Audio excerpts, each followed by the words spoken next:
Hey guys, thanks for joining us. My name is Stephen Allred. I'm going to be leading this fight for a little bit longer, probably a couple of months or so until we can figure out a good strategy for doing this. But let's talk about Girl Scout cookies. Okay, so since I've become an adult, I've never really been into Girl Scout cookies. I think the method behind how they sell them is brilliant. They got us to buy a ton of them. But what I find really interesting is that as social media has moved along, it's made me want Girl Scout cookies, which I've never really wanted. My wife pulled me aside once and said, "Hey, I don't understand. You've never bought Girl Scout cookies since we've been married. So why are you doing this now? Or since we've been together, but why are you doing this now?" Well, it started off with my boss. My boss we were on a meeting and he held up some Girl Scout cookies and said that they had a few boxes. Then that made me think, what happened to the boxes that we ordered? Okay, so you go on the website, you can figure out where they're going to be. Turns out when they stopped in Georgia, or when they opened up in Georgia, was a month and change from when he got his box. So he kept teasing me, wasn't a big deal.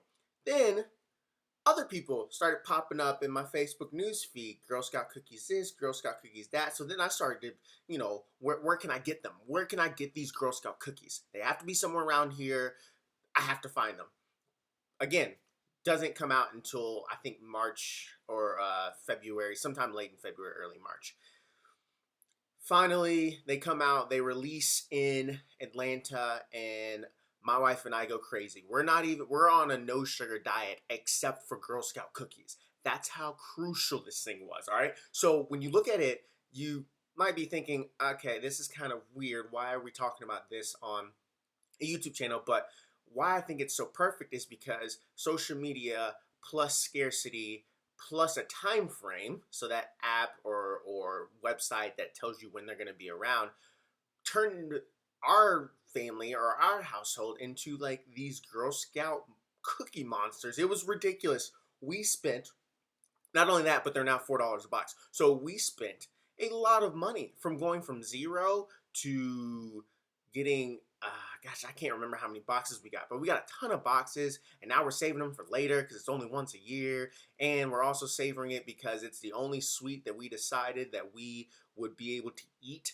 Not even sweet, but sugar, because we're not eating bread, and we're eating very limited pasta and rice. So all of this just because of the way that Girl Scout cookies roll out, and it's been such a weird way of thinking through marketing. So when you're looking at how people offer their businesses or services, it's usually we're open for business, come on in. But it's rarely we're open for business, but we're only going to do this service for this amount of time and then we're done for the rest of the year. It happens to revolve around taxes. When you offer taxes, usually, unless you're a super big tax planning operation, tax consulting, you can do it year round. But by and large, a lot of people start to do their taxes or start to offer tax services when July rolls around, or not July, but when January, they usually offer that when January rolls around. So a lot of people just start popping up with tax practices or tax prep practices.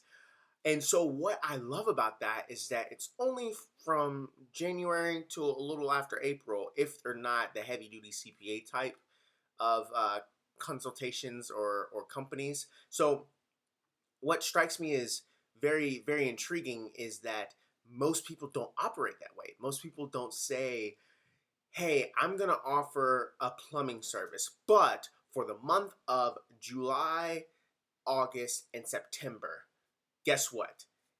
I'm going to offer grass cutting, or I'm going to offer pipe replacement. Not at a discount, but just offer the service, because the service hasn't been available ever before. So through 3 months of the year, you offer a specialty service, a higher level or a higher ranking of service. So you have your baseline, you have your specialty service.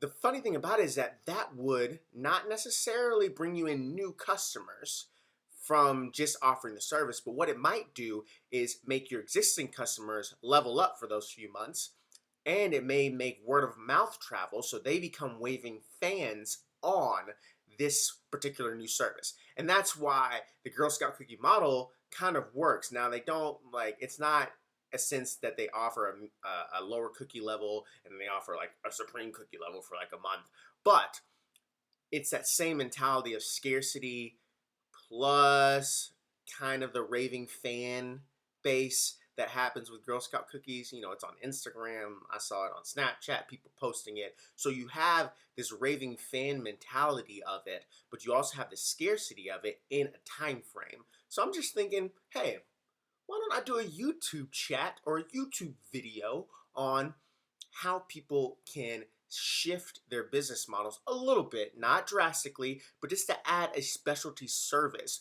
one time every few months or one time a quarter or once a year or twice a year. But just think about how you can level up the services that you offer and just offer it for a small amount of time.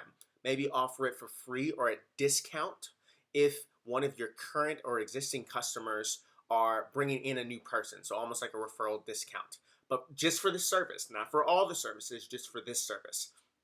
And make it so that it's such a difference maker in what you're already offering that people want to know why you are offering this year round.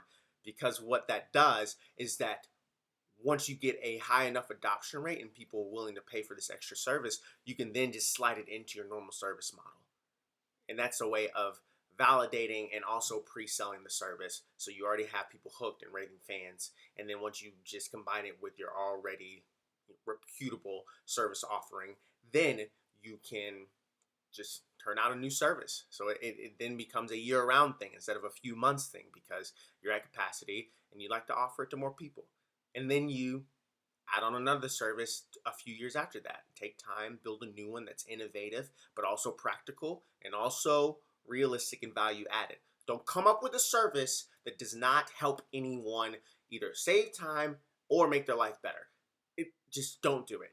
Only offer value add. Girl Scout cookies can get away with it because they taste delicious and they're a national institution, but you may not be.